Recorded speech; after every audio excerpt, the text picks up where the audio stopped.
All right, so I have to give you a little bit of credit for this. Yeah, we can overdub it later. Just I Haven't had any crazy stories about. Oh wait, no, I do. I got robbed at gunpoint, mugged. Checking for me, but I ain't checking for them. No. sleazy real estate guys, but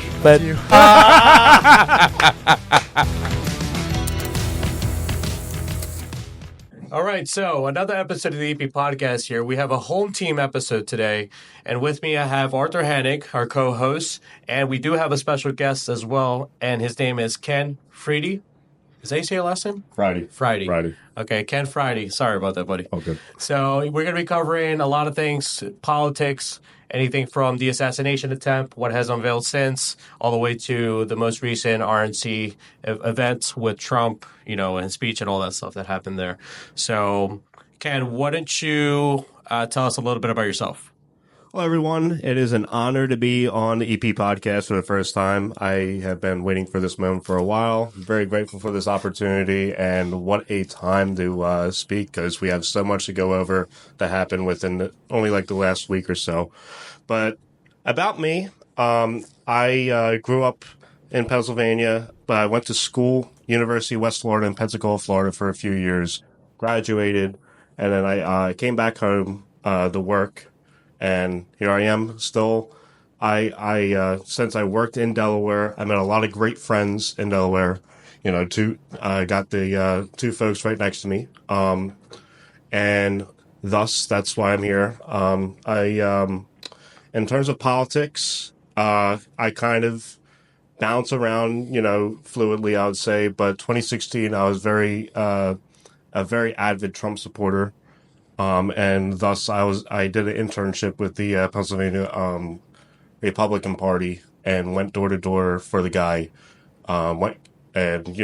Even to the extent of getting like heat strokes sometimes. That's how extreme it was. But I felt very impassioned about the cause. 2020 was a different story. Mainly due to COVID and how I felt the president had dealt with COVID. Hindsight, while I still believe that he didn't do as good of a job as he could have, I do believe that a lot of it was uncontrollable, but I would say the controllable stuff he did not hit on, and subsequently that's when I decided to go to the dark side, the Democrats, and voted for Joe Biden. 4 years later, 2024, I'm back where I'm at. Not necessarily like that, going door to door for Donald, but I intend on voting for him in the election. But we'll see what comes of it. I'm not really a big fan of some of the things that he said and done. But overall, it's better, than what Biden had us through. Yeah, I didn't realize you were going to also express your political views, man. But hey, that's all you, man. Yeah. Transparent. I love it. So let's start with the obvious, the Trump assassination. That was this past Saturday. Was that July 13th? Yes. July 13th on a Saturday. I believe it was some point in the afternoon. He was over in Butler, PA. Mm-hmm. Why don't we talk about really quick about where we were when we found this out?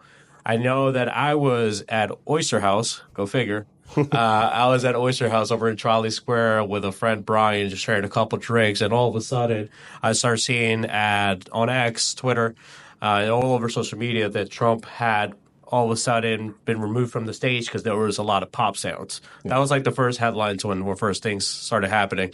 Then we started seeing the images that came out from that event where he dropped to the ground and got picked up, and you guys started seeing the blood on his ear. And I thought, wow, this is crazy. I can't believe that something like that I get to witness, in my lifetime. I've been in this country now, I want to say now for almost 20 years, 19, I think to be exact. And, I've never came across such an event in politics or just in general. So very shocking. I know a lot of people were upset about it. I know a lot of people even said that there was that it might have been staged. I know a lot of people say that, just there's a lot of comments happening and conspiracies, the Secret Service potentially being in on it, and a lot of questionable things that happened and how it all unveiled. But Yeah, that was me. I was at Oyster House. Arthur, where were you when you heard about this? I was at my parents' house for dinner on Saturday night. Didn't have the television on. You texted me an image, so I flipped the television on right to CNN, I believe. And as I'm flipping it on, they're doing a recap of the whole thing that just happened. So I could see everything from when the first shots were fired until they got him into the vehicle, and was able to recap and be able to watch live as things were unfolding, and they were bringing people out from the stands and they were recounting what they saw and what was happening. Okay. And what was the reaction of your parents? I believe there's a sporting event on, so my father wasn't turning the channel on that just yet until it was really serious. And so my mother came into the television room I was in to watch and see what was happening and unfolding. And I think dinner got indefinitely delayed because obviously that became the main focus. Okay. Okay. And what was your immediate thought when you heard about it? I thought it was absolutely horrendous. Nobody deserves to be shot at in this country. I mean, especially for political views. You don't have to agree with somebody's views, but you don't go to the extent of trying to take them out. Okay. And I believe, when was the last time we had something like this? I think immediately of JFK, but is there somewhere in between? Reagan. Reagan. Yeah, Reagan. Reagan, okay. Reagan in 1981. 1981. And Ken, what was going on with you when this happened? So I was actually on the boardwalk at Wildwood, New Jersey. First time I've actually been there because my family had gone to Ocean City, New Jersey, as opposed to Wildwood. I've been at Atlantic City a couple times, and I will be there next month. Wink, wink. So I was on the boardwalk, and I get a text from my father saying, "Holy shit! Like Trump, like shots fired at Trump rally. I think he got hit." And this was like right as it was happening, like 6:11 or 6:12 p.m. So, because like he'll usually he'll put it on Newsmax, or he'll find a live stream on YouTube or something.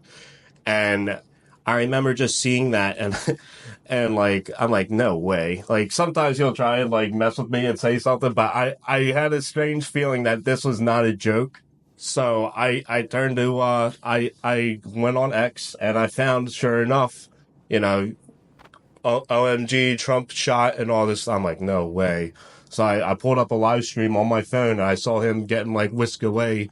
I missed, the fist pumps and all that, but I saw him getting whisked away into the vehicle, and I was getting overwhelmed on the boardwalk. I'm thinking, oh my goodness, like this, I can't believe this is actually like happening right now. Like this is like real life. Like Trump's got shot, and like I was telling the people around me, like, yo, like President Trump just got shot. And they're like, dude, no way, like all this stuff, and it was just like it was crazy. And of course, the photo came out, of him, fist pumping to the crowd, saying fight, fight, fight, and I gotta say, like, it made me emotional. I teared up when I saw it for the first time, especially the video of him saying it, because a lot of people, like even myself included, if I get freaking shot, it like literally like centimeters away from my life being over, like first instinct is I'm trying to, get the safety. I'm trying to, just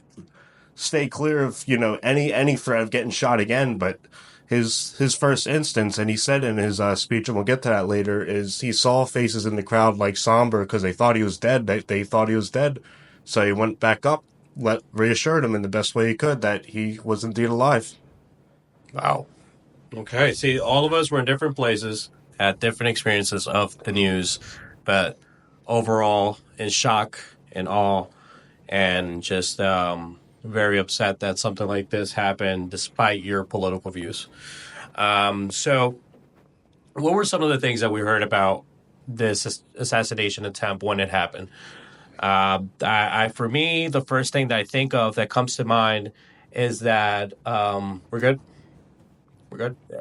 So you're good. That doesn't matter. We're recording. But what's it called? Was that Secret Service already had in sight the what's it called, the shooter? Yeah, the shooter. But I think 6 minutes ahead of time, ahead of it happening, and but they never received clearance on taking him out. Yeah.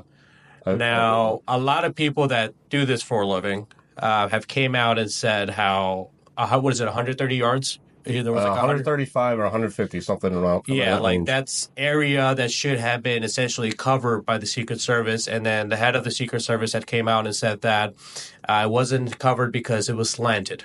There was like a slight degree or there was slanted. And yet how the people reacted to that was the pictures of the ones that did have the Secret Service agents, snipers on, was slanted. Yep. And then people just keep bringing more examples of that. So even people were asking her to step down from Secret Service just because it was a terrible job on their end. So that was one of them. What else did you guys hear? Or do you guys want to add on to that? We're only hearing bits and pieces. We still haven't heard everything. On the day of the shooting, they had explained that because it was outside of the perimeter, that is typically something that Secret Service does not cover, and it's requested that local authorities cover it. Yeah. So then it was being put onto the local police department that they were responsible for that section of the area.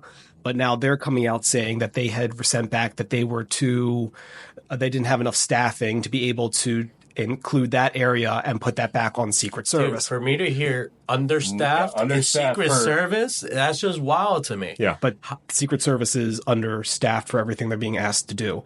So this is typical that when they're traveling around the country, they're going to different events, they take care of the immediate circle and the second circle, but the third circle, they all request for local assistance from the authorities. Mm-hmm. Now, the governor of Pennsylvania came out saying that he didn't deny any funding and he gave everything that was requested. So now it's starting to come out to, well, where is the breakdown? The governor said he gave everything that was requested. Did the local authorities not request more? Mm. Secret Service can't be responsible for the inner circle, the middle circle, and the outer circle. Yeah. And it's typical that they have assistance from local authorities. So we don't have answers yet. It's really what it comes down to. It's going to take a couple of weeks, maybe a month or two, until we get all of the details to surface. I'm looking at an image of the perimeter, mm-hmm. and it's 130 yards away, approximately 400 feet. Mm-hmm. You're right in the sight of it. Like, I don't understand how this ground is not covered. I mean, especially when you're in an open field like that. Yeah. And on top of that, there was spectators in there that had warned that the police and didn't take it serious. Yeah. And it just seems a little sketchy. And I don't know. I got to look it up, but I heard somewhere that apparently Biden had cleared the staff for that detail. Yeah. For that detail, which kind of raises eyebrows. That doesn't make sense that the president would be clearing staff for Secret Service. That would be like levels below him. Why would he be so involved in the minutia like that? I'm not saying that it is real or not, but hey, if you have an enemy, like it wasn't. Didn't you tell me that once? You sent me a text message one day saying that democracy was dead because it is, and that he could send out an order to kill Trump. He can. And it could be justified. Yes. And then weeks later, we have something like this happen. So is it really out of the realm of possibilities that could be one? I would say so, seeing that after the Supreme Court came out with that ruling, Biden came right out and said that he would never abuse his powers in such a manner. Now, should we take everybody by their word? Especially with what we've seen in the past, I don't know, however many years? Has Biden really come out and directly lied? I mean, he's mixed up facts, he's mixed up details, but he's never flat out lied to the public. I will say that we do need to have faith in whoever is in office. We do need to, even if we don't fully agree with them, we do need to have that faith in them, because if we don't have a faith in leaders, then that's when wars between classes and different political groups happen. It's just civil wars happen. So you do need to have some faith, but to take him entirely by his word, I mean, might be a little questionable. Well, just because I know you don't take Trump's word at all, or for the most part. So, well, let me know when he tells the truth on something, and we can have that conversation. So Trump has never told the truth, not that I've seen. And didn't you say that Biden apparently said that no soldier died under his presidency? Afghanistan.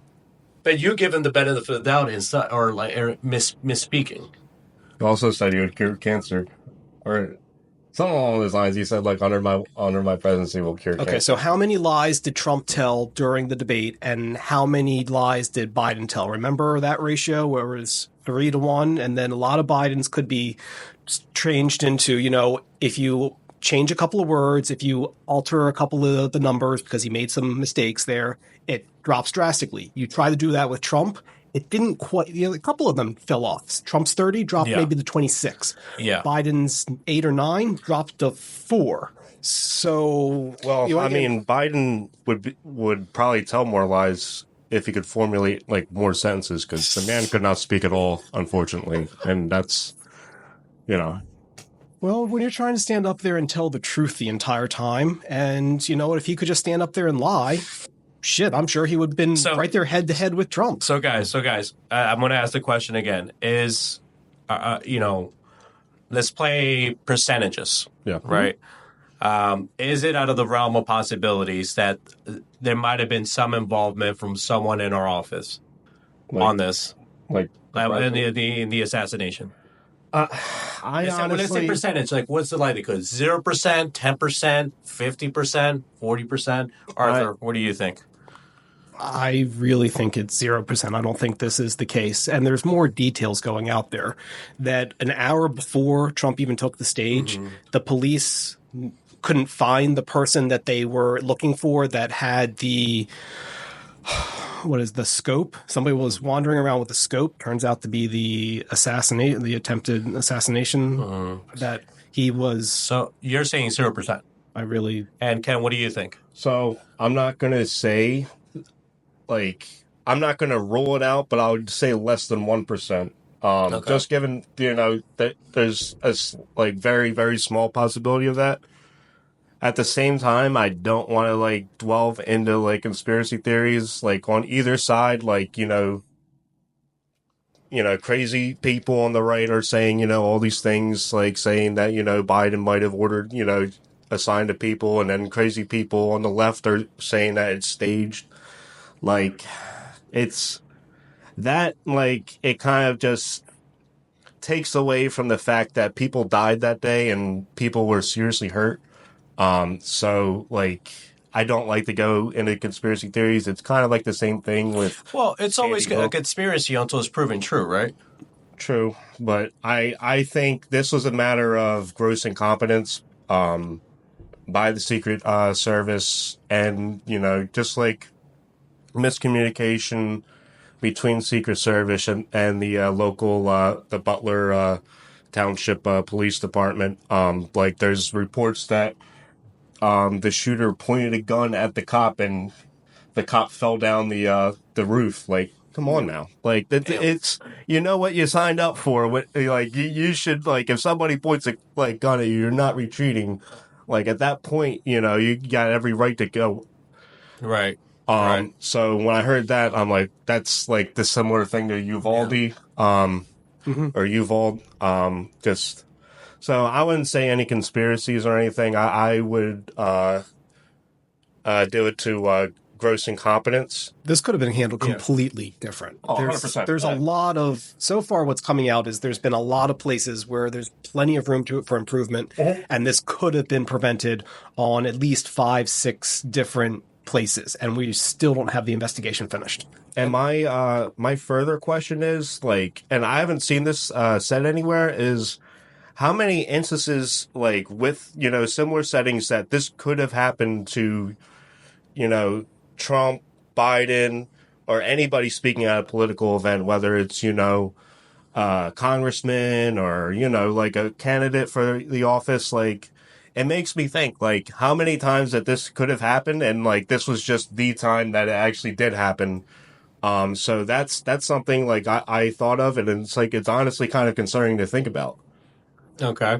So the reason why I asked that question is because one of the things that I've heard a lot about JFK assassination is that there was some government involvement in it. That's one of the conspiracies I hear. Yeah. Whether, I don't know, is there any truth to that? I don't know if you guys know more about that. I feel like a lot of it is shady. I do, personally, that's, I don't want to be on any watch list or anything, but I will say, I will go out there and say that is a conspiracy theory I believe in, is that JFK was, there was like CIA involvement. Which is why it makes me a little skeptical that it's not out of the realm of opportunities. Yeah, that's why I said less than 1%, because like I'm not going to say a absolute non-percent, but I'm gonna give that little like chance, like in Dumb and Dumber, the guy saying, "So you're telling me that there is a chance?" That's essentially what I'm saying here. So, and let's talk about the what's it called, the detail. I don't know if that's the term for it. The detail, the people that work in the Secret Service that day for Trump. Yeah.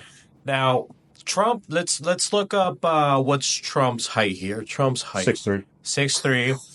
Damn. All right. You got a shrine at your house with Trump too? Well, it's the height that Trump claims. What his real height is, we're still not sure. So, immediate search Times of India says what's the first thing that comes up is 6'2", 6'3", presumably weighing over probably 220 to 250, just from what I'm saying. That's what he claims. That's what he claims. That's what he claims. Yeah, that's what he claims. Okay. They showed a side by side of him and Mike Trout from the Los Angeles Angels. Mike Trout, if you're not familiar with baseball, he's like one of the best players in baseball. He's super jacked and everything. He's athletic. So they showed Trump and they showed Mike Trout, and they're the same height and weight. It was like something's not adding up. Muscle does way more than fat, but with that said, So Trump is a big guy. He's tall. He's tall and he's big. Now, my question is the people that have to protect them, one of their duties is being able to shield them, right? Now, we look at the staff that day. We had some personnel in there, some ladies in there working Secret Service that could barely get to his shoulders and was a fraction of his size. Yeah. I mean, what are you guys' thoughts on that? Is this something that we, because I feel like it's kind of a DEI play. The whole inclusion, diversity, and all that stuff like that. It's to my opinion, I feel like some specific jobs requires a specific level of competency. I don't know these ladies. I'm not those ladies. I wasn't there. I can't imagine being in that situation. Yeah. But in the case of, you need to have the best people in whatever that means for them in that situation. And just on the sole fact that you need to be able to shield the president, that's where some questions are raised. What are you guys' thoughts on that? Well, the protectee is given some instructions that they're supposed to follow. And on that day, the protectee chose not to follow any of the instructions. Okay, walk us through, because I do remember. Can I share your text message, by the way, from that day? Go for it. So I sent, and I'll screenshot this and post it on the video. I sent Biden. I sent Arthur here. Well, now you're disqualified for running for president because you are mixing up names now. So I guess I'm lying.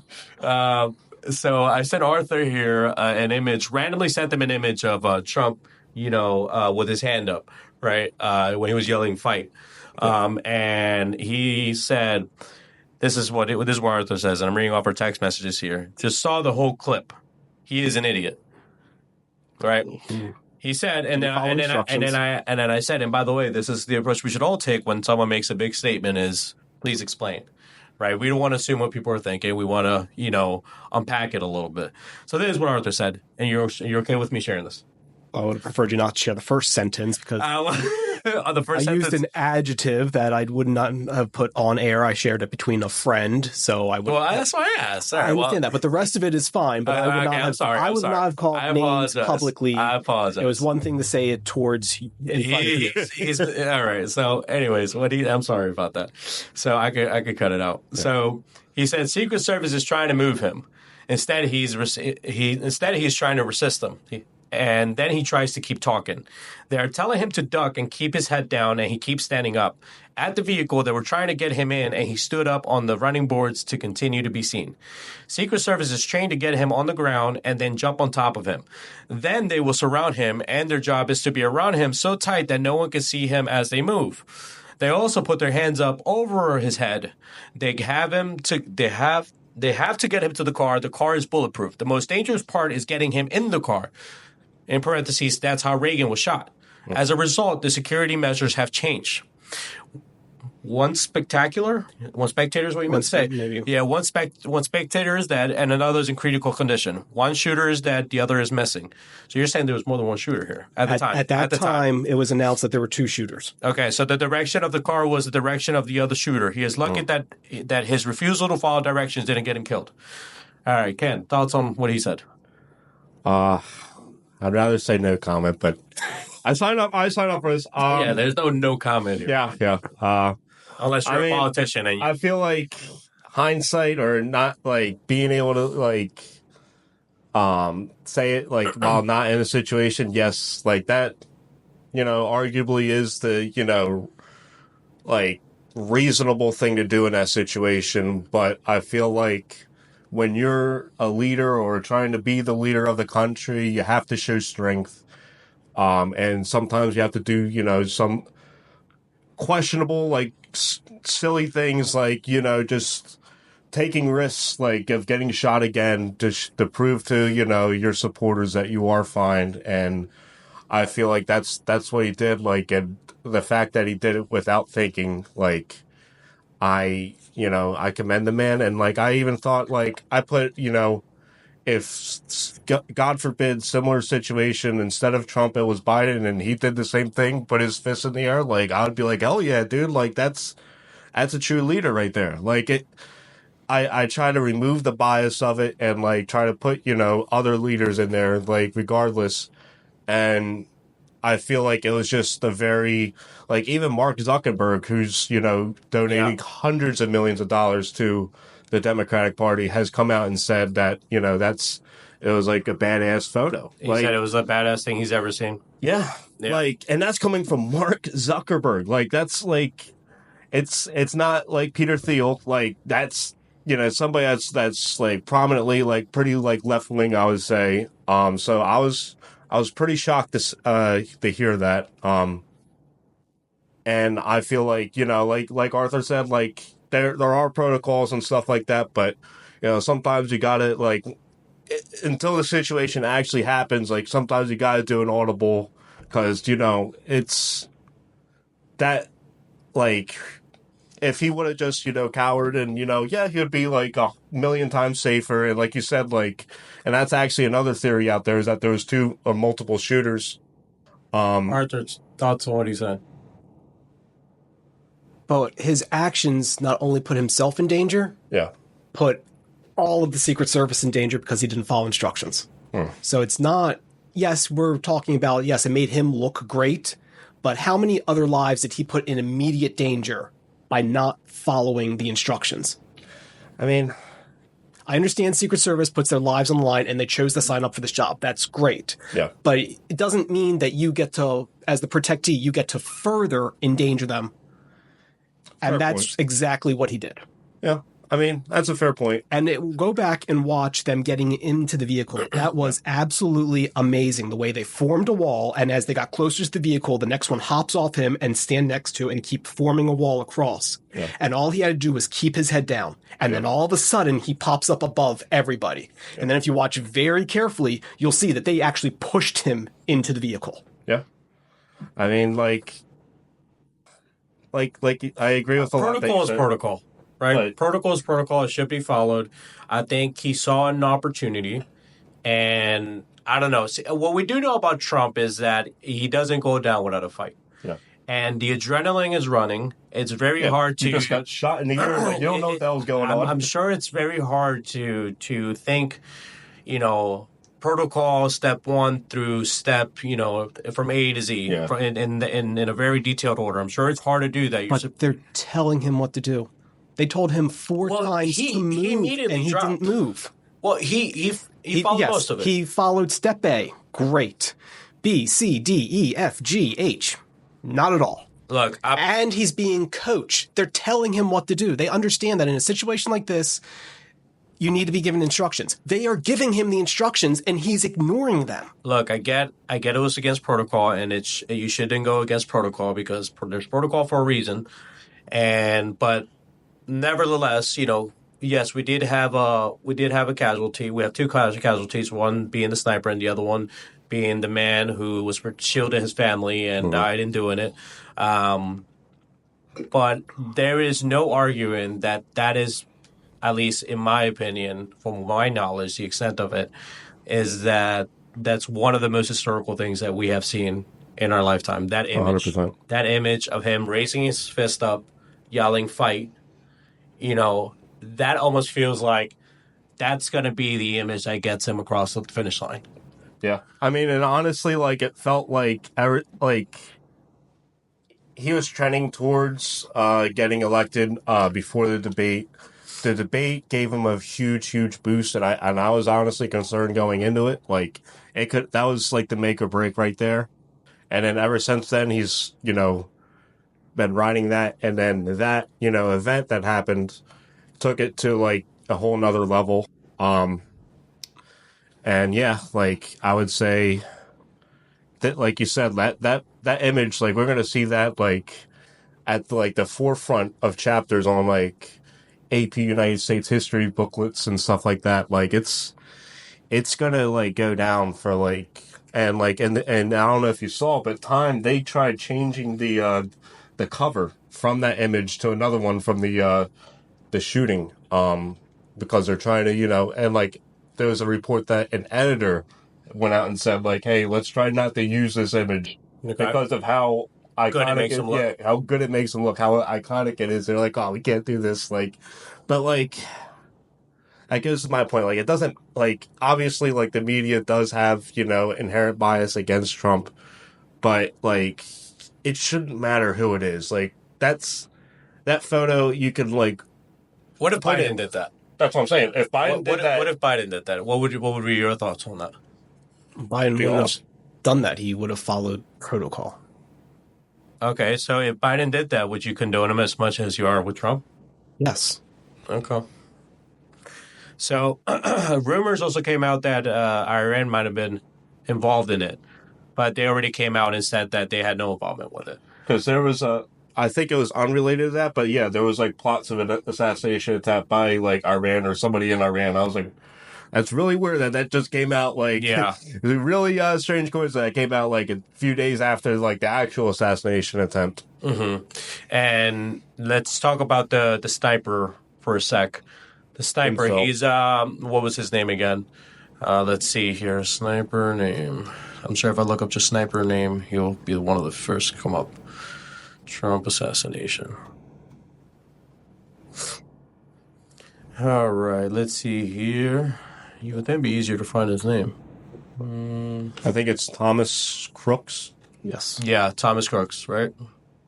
Yeah, Thomas Matthew Crooks. Thomas Matthew Crooks. He's 20 years old. He's a registered Republican, but apparently donated to the Democrat Party, I think when he was 16, I think in the amount of like 10 or $15. What do we think about this guy? I'm sorry to take lead, but I would say the dude, like, I hate to, stereotype and everything, but the dude was an incel. He didn't get laid. I saw where that was going. He's a gooner. Like, he donated, like, over, like, we talked about how he donated to the Democrats, but he had, like, an active OnlyFans account, and not that he put stuff on there, but he was donating $1,500 to, actresses. Creators? Yeah, content creators, influencers, if you will. Yeah. So, like, I don't know, like, and like we say, we don't necessarily know his political views because there's so little out there. All we see is, like, little, like, snippets of videos from when he was in school and whatnot. But you can kind of tell something's not right with this dude. Like, and I feel like he kind of had, like, all this angst and angerness, like, coming from within, and, he decided to take it out on Trump. Arthur, thoughts? I think it's just a matter of that Trump was an easy target because I believe the FBI came out and announced that he also had information on Biden on his phone. Mm-hmm. So I think it was just a matter of Trump was right out there in an open field and he lived within an hour, and that was just an easy target for him. Yeah. So I think it was just situational. Uh-huh. I think if Biden was giving the same speech in the same field, I think it could have easily been him. I don't think it mattered who it was. I think he was just whatever. For whatever reason he was going to shoot somebody, he was going to shoot somebody. It's just horrible. Did you guys see that he was also in a BlackRock ad? Yep. That's like... So This is what it says. The ad, which was produced in 2022, was filmed at Bethel Park High School, which is where he went, where Crooks was a student at the time. BlackRock filmed the spot. BlackRock filmed the spot, part of a series aimed at teachers managing the retirement assets in a classroom led by a real teacher and which featured real students. Crook was one of the students, BlackRock told CBS Money Watch. He was not paid, nor was he hired by the company as an actor. BlackRock quickly removed that ad from anything in their tracks. Yeah. So BlackRock is also one of the biggest, if not the biggest, hedge fund. Is it hedge fund? Hedge fund in the U.S. with trillions with assets under management. So, I mean, overall, do we think that this was just a lost kid with a deep hatred of Trump, or do we think that there was something else going on? Because I did see videos of him acting very, is the word radical? Like crazy? Is that the right word? Radical? I wouldn't say radical. From the videos I saw, I just thought he was just an outcast, social outcast. Yeah. There was this video that came out of him, and it was a selfie video. Yeah. They were saying, "Oh, I'm Matthew Crooks, and I have a 10-inch dick." Yeah, I saw stuff that like that, right? I mean, look, that video was honestly just high school talk, that, it was just stupid shit. He's yeah, my name's blah blah If blah. so, who published that anywhere? If so, who leaked that video? I think it was probably the person that took it. It was oh shit, I have the video of the dude that shot Trump. So he was looking for his 15 seconds? Yeah. Okay. 100%. Okay. All in all. But if you want to get into it, the guy who shot Reagan actually tried to shoot Carter first. Yeah. So it didn't matter who the president was. His goal was to shoot the current president. But he tried Carter and he missed his opportunities. And then when Reagan came on scene, I think it was within the first couple of months of Reagan's presidency, he shot him. So it didn't matter. Didn't matter who the person was. He was specifically going for the president. This might be the same thing. It didn't matter which candidate it was. He was trying to go for a high profile person. Yep. I agree. Now, what do you think was more likely? That the shooter despised, is that the word, despised? Yeah, hate. Despised Trump, or despised both of them and just wanted to get rid of whichever he had easiest access to? I would say neither. I would say he didn't really have he didn't really particularly hate either one of them. He just saw either one of them as a target to do what he wanted to do, which was take out huge political figures, one of the two of the strongest people in the world that had an opportunity to kill because he had this sick head. Yeah, and with that, all in all, what do we think about overall sentiment about this assassination? Do we need to do something different moving forward? Is there something that the Secret Service needs to do better? What are your guys' thoughts on that? I think it's going to come down to that these open door political events are probably going to come to an end, and it's going to need to be inside, because that's 100% what the Secret Service said. When they're come into a building, that's easy. They have every entrance and exit covered. Everybody in the building they can track, and it makes it easy. So it might just need to be and that all these shootings have happened outside. Yeah. Yes, JFK, Reagan, Trump. It's all been open, outdoor, easy. I mean, Secret Service can't be everywhere when you're outside. Do you think that's going to be the straw that broke the camel's back on outside rallies?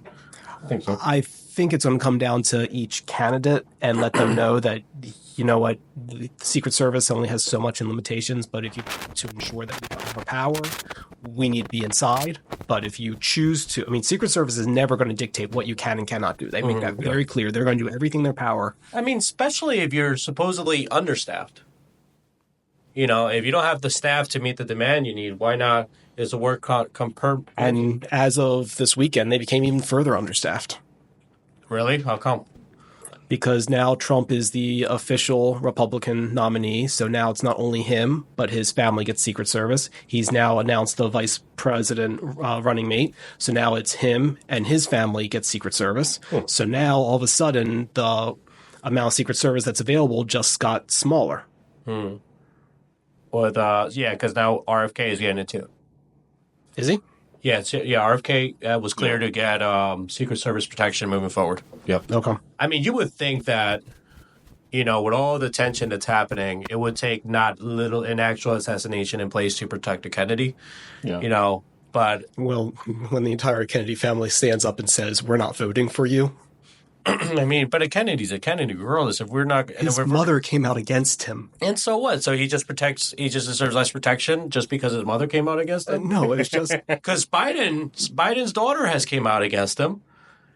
Trump's. Trump.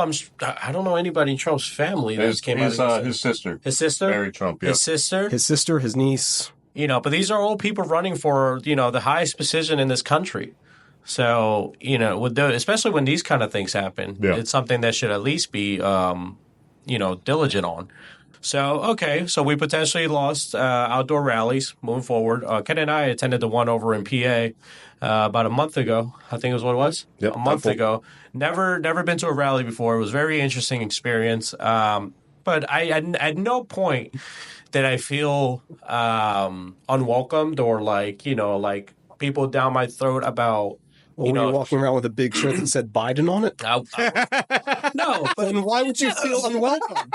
I'm just saying, if I'm being honest with you, I've seen a sentiment of my overall consensus with how each party, their energy and how they carry themselves is. I find that Democrats can be very, very negative, Condescending. and if the word is condescending. Whereas I haven't really seen that with Republicans, and that's speaking as a registered independent. But it's just it's an interesting thing to take a look at when you're in it. I'm more than happy to attend a Biden rally just to experience that as well. But so far, so good. But all right, any closing thoughts before we move away from the assassination? Yeah, I was going to say I'm more than happy to attend a Biden rally if I'm experiencing a case of insomnia or having trouble falling asleep. I will attend a Biden rally. That would probably cure it. No, don't go that far. Did you see the RNC speech with Trump? That was very long, yeah. Put everyone to sleep. Yeah. Wait, actually? Yes. Actually, I didn't know that. It went on for over an hour and a half, and the people in the arena, in the stadium, were looking around at each other, looking at their watches, asking, how much longer is this going to go on for? Yeah. So, all right, let's go into that.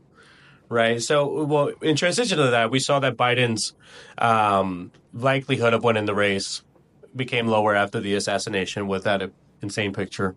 And then the RNC happened. It was a 4-day event. And, it led up to yesterday where people like Cole Hogan made an appearance. And, the speech came around. Thoughts on the event, everything that happened. I want to hear from you first, Arthur. On the event? Anything that stood out to you, any odd moments or what the hell is this moments?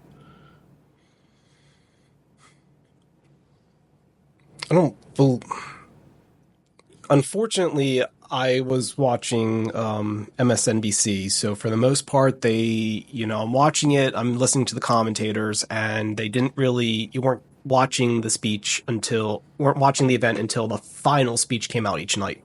So I know there were some interesting things that happened each day, but at the end of it, I only got to see the final speech, and then I listened to all of the commentators until they went into repeat. So for whatever it was, an hour, 2 hours afterwards, I did watch all of that each time. Ken? I thought it was pretty fucking awesome. It kind of gave me the same energy from 2016 kind of, with minus Ted Cruz or any other never Trumpers during that time, because it really wasn't that much opposition that spoke there. I guess the closest was Nikki Haley, but she even spoke in favor of Trump. So it really felt like the party was very united, and this is the perfect opportunity to seize that feeling, because on the other side, you see all this chaos going on in the Democratic Party with, public officials openly saying, our top guys should drop out of the race. But back to the Republicans, I thought it was a very eventful convention. I noticed that there was a lot of non-politicians that spoke, from family members to, former professional wrestlers to Dana White to Amber Rose of all people speaking. It felt like it was a lot more it wasn't just, the DC politicians. Obviously, yes, there was, a lot of people from Congress, but you got a sense of not and like it's a different Republican Party. I feel like it's a different energy. I feel from previous conventions. It's not just straight white guys. You got basically like a lot of different folks. I mean, they had a Hindu prayer. They had a Jewish person that was suing Harvard. Like you had representation from so many different fields. It felt almost like it was like in previous years a Democratic convention just because of the diversity. I think that is a good thing going forward for the Republican Party because they used to be, and sometimes, still are the party of no. Like, no, we're not, supporting gay marriage. No, we're not supporting this. And yes, they still have a ways to go and a lot of things. But if they, become more accepting of things, not, necessarily like woke stuff or DEI, but like, just people in general, I feel like it will help them, just like with so many more demographics where it's not going to be, overwhelmingly Democrat in, the large cities as much as it is, if they capitalize on this, within the next 5 to 10 years. It's probably not going to happen in this election period, but I would not be surprised to see, increases amongst all, like a lot of demographics in subsequent elections. Arthur?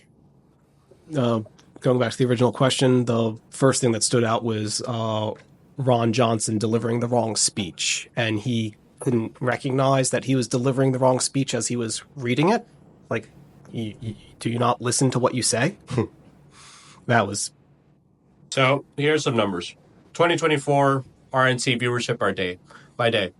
Day one, viewing audience was, let's see, I'm seeing here persons plus 2, so anything, okay, I don't know what that means. But viewing audience, I'm seeing 18 million, over 18 million on day one.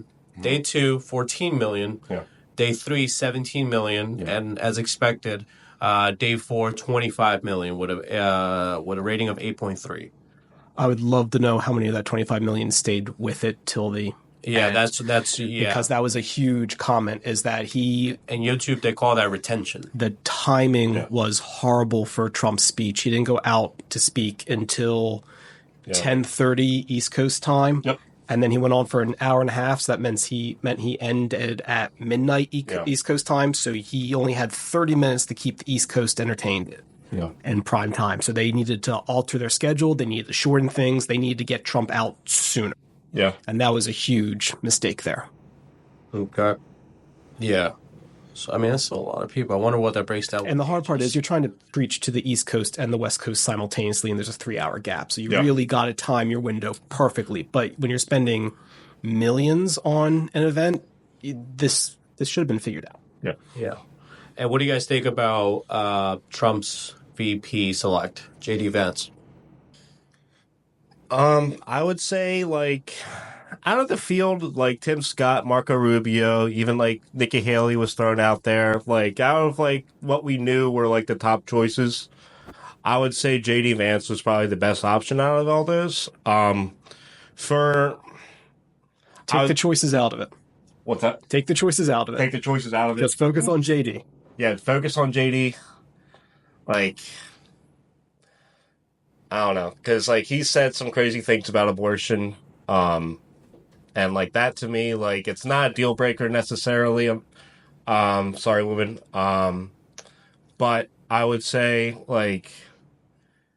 the fact that he was, like, a never Trumper, back when Trump originally ran, and, like, you put in there, he almost voted Hillary, like, that to me, it's just, like, how are you going to have somebody that like that as your running mate? Like, even though, a lot can happen or a lot can change in 8 years. But his opinion has flipped on every issue except for the ones that are extremely crazy right wing. Yeah. And those are the only ones so your core beliefs are actually crazy right wing, and everything else you've ever said you flipped on. Like, how can we trust you if you are going to say one thing and then all of a sudden you're going to kiss ass to become VP? Yeah.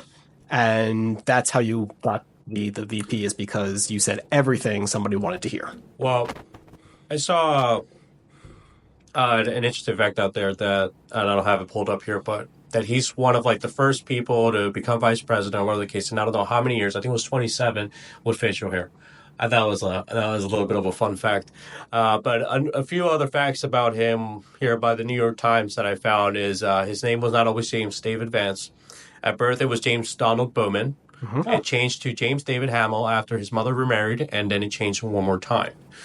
Here's another one. He longed for a role model. His father left when he was 6. It was the saddest, quote unquote, it was the saddest I have ever felt, he wrote in his memoir. Of all the things I hated about my childhood, he wrote, nothing compared to the revolving door of father figures. Now, let's see. Here's another one.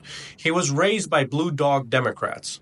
He spent much of his childhood with his grandfather and grandmother, Papa and Mama, and his hillbilly patois.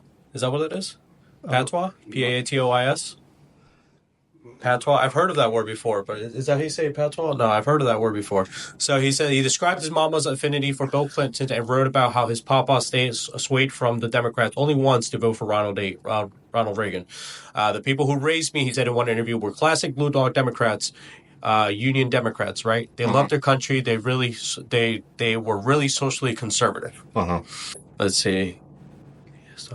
So he was taught to accept gay people, but I think I heard that he's going to be acting against that, no? I believe that's the direction he's headed. Yeah, right here. As a candidate, he said he would vote against federal protections for gay and interracial marriage. He called the matter a bizarre distraction from more pressing issues, though he also said that, quote-unquote, gay marriage is the law of the land in this country, and I'm not trying to do anything to change that. And the thing about interracial marriage, he's married to an Indian. So, like, that's kind of weird if he was opposed to, his own lifestyle. Like, I don't know. Yeah. I don't know. I mean, I don't even understand why I never even knew that interracial marriage was a problem. I mean, I knew that gay marriage was a thing that, the country It was took illegal. a long time to get over, but Interracial marriage was illegal. really, I did not know that. It was Are all for the- 50 states for gay marriage? Yeah, Are we there it's yet? a federal It's thing. federal, Yeah. so they have to be. Okay, Yeah. okay. And It wasn't like that 20 years ago, no? No, like No. 10 years ago, like 2014, It was 2015. under Obama. Yeah. Because Michelle tells the story about how she tried to take her daughter out of the White House to witness history, and she couldn't get out the front door because it was locked. So she's trying to hide and get around Secret Service, and the more she moves, the more Secret Service start following her because they realize something's up. But she was, because there was rallies in front of the White House that she wanted her daughter to actually see. She's like, I'm watching it on television and it's literally happening in front of the house I'm in. I'm taking my daughter outside so she can witness this. Yeah. And then the Secret Service, are slowly following her, and the group's getting larger and larger as she's trying to head to the front door, and it's locked. So she eventually got out side door and So team of people with her. ABC News says this was the longest acceptance speech in history. Yes, it was. Trump's acceptance speech lasted 1 hour and 33 minutes. That makes it the longest presidential nomination acceptance speech in recorded history. Yep. Yeah. The previous record Yep. was 1 hour and 15, and can we guess who it was set by? Trump There you go. in 2016. There you go. Hey, man. And the if third one? you're going to be records, might as well be your Want to own. go for the third one? Yeah, Trump. Who's the third one? The third one was Trump Shut the hell up. in 2020. And that's that was virtual. He was doing it on Zoom. Oh my God, dude! Imagine. Well, that's why it was so short. God, imagine someone yapping for that long on Zoom. I couldn't, bro. I couldn't. Oh. Let's see. There's other things says here. He's playing the greatest hits from 2016. Biden advisor. An advisor to President Joe Biden further criticized Trump's speech. He's playing the greatest hits from 2016, the advisor told ABC News. Trump has not changed. He has not moderated. He has gotten worse, and he is making no appeal to moderates. How do we feel about that? I mean, I feel like the first half, at least, of the speech was good. Like when he's talking about the incident that happened on Saturday. I mean, we were watching it. Yeah, we were watching After it. our night out, we got some McDonald's, came back here. I was like, let's watch the speech. Yep. And we literally probably lasted probably halfway through. Yeah. Until we dozed off and started talking about other things. Oh, so you did get a night's rest. Huh? You did get a good night's rest out of it. What do you mean? You dozed Oh, off. fuck out of here. And then here's another one. Trump vows to end men playing in women's sports. Trump brought up the topic of transgender rights in sports in his speech, repeating a transphobic rhetoric that other convention speakers, including Eric Trump, brought up during the week. We need a leader that will not have men playing in women's sports, he said to a roaring crowd. Let's end it already. How do we feel about that?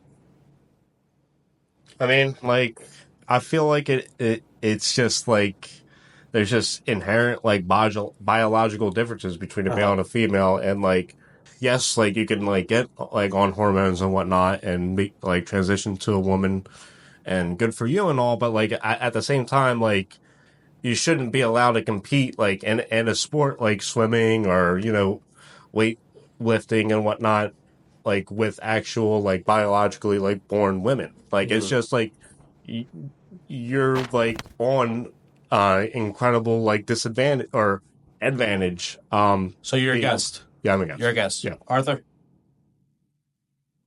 We have all these boxes on all these forms that is not just male and female that you were born with and you identify and so on and so forth. So I think we need to, if we're going to split the sports between based on being male or female, I think we also need to add into you were born as and identify as, and the focus needs to be on born as. Yeah. And go from there. I'm not saying you can't compete.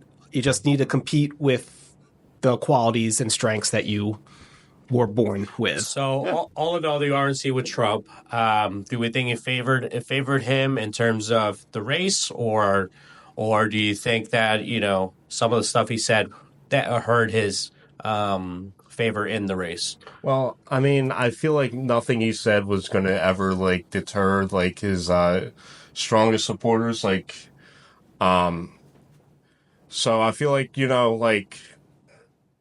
I'm not quite sure if it appealed to moderates as well as it could have. Like it's been said, like an hour and a half is way too long for a speech. But even if it was like done at 9 o'clock or 10 o'clock, it would be a little bit different than getting done around midnight. So I feel like if he shortened it up and it kept the focus on the events that happened with the shooting, and also tying that into uniting the country like it was for that first half or so.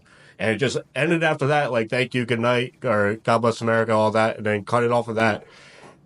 I think the impact would have been 10 times better.